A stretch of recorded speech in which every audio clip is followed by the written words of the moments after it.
6:50. How's your day? Okay lang ito. Thank you for making business. 650 guys and girls. One sunny and lovely morning to each every one of you. How are you all doing? Day 93 of not waiting for a week before I exchange my coins into Philippine peso paper bills. Thank you, Lord, for these wonderful blessings. Road to 1 million peso saving challenge. Do the same thing, okay? Earn, save, invest on your own. Check the cat. Not in any networking or in any pyramiding scams. Not too good to be true promises, business transactions, or any business proposals.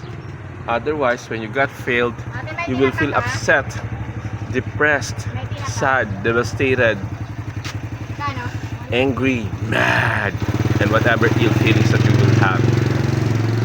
So be aware and beware, okay?